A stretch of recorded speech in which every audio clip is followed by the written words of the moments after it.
দর্শক, যমুনার সামনে কথা বলছেন বৈষম্য বিরোধী আন্দোলনের নেতা হাসনাত আব্দুল্লাহ। আমরা সরাসরি যুক্ত হব সেখানে। এই যে প্রধান উপদেষ্টার বাসার সামনে আপনি বুঝতেছেন ইন্টারন্যাশনাল এটার ইয়াটা কি হইতেছে। আপনি ধ্যান শরীফ, তুমি বুঝার মানুষ। শরীফ শুনেন ভাই, আপনারা বুঝার মানুষ ভাই, শুনেন ভাই, একটা উপদেষ্টা ওখানে যাইতো, আবার আপনাদের পক্ষেরও তো আছে যে উপদেষ্টার সাথে গিয়ে মিটিং করে।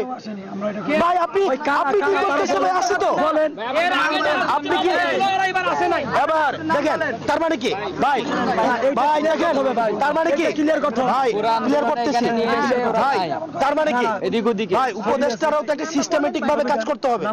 এখন দেখেন ভাই শুনেন, উপদেষ্টা আপনি বলবেন কালকে কি সচিবালয়ে আপনি টেন্ডারবাজি করবেন, উপদেষ্টারও তো একটা সিস্টেমেটিকই আছে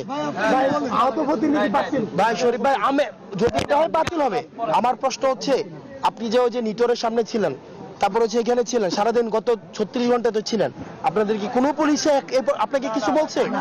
বলে নাই তো ভাই। এখন দেখেন আপনাদের মধ্যে উপদেষ্টার সাথে পার্সোনাল যোগাযোগ করে। হ্যাঁ এটা আমরা মানি। আচ্ছা আমার সাথে রিপ্লাই করেন না, কথাটা শুনেন। আপনাদের মধ্যে আমাদের সাথে এসে আলাদা মিটিং করে। আপনি আমারে বলেন এই যে আপনাদেরকে ব্যবহার করতেছে, আপনি কি জানেন? হ্যাঁ আমরা সুযোগ দিলে তো ভাই, সুযোগ দিলে তো হচ্ছে ওদেরকে আলাদা ইয়া করে ফেলতে ভাই। ভাই ভাই এবার আমার দেখেন আপনারা কইতেছেন কি রাষ্ট্রীয় স্বীকৃতি ভাই। আচ্ছা কথা ইয়া করি, এখানে কামরুল ভাই না আপনার নাম? খুব দ্রুত সিদ্ধান্ত আসবে। আবার দেখছো আমি শরীফ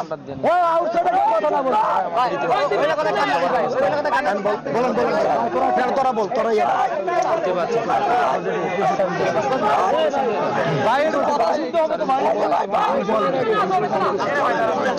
আমি তো সমাধান চাই না ভাই। কামরুল আপনি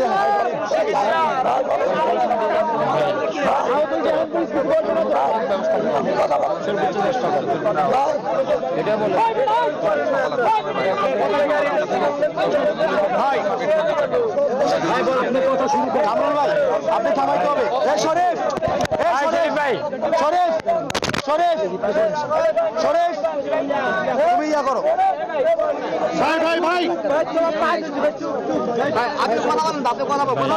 আচ্ছা ভাই, এবার আমি বলতেছি সমস্যাগুলোর কথা, আপনি আমার গালাগালি করলে পারেন আমার ভাই।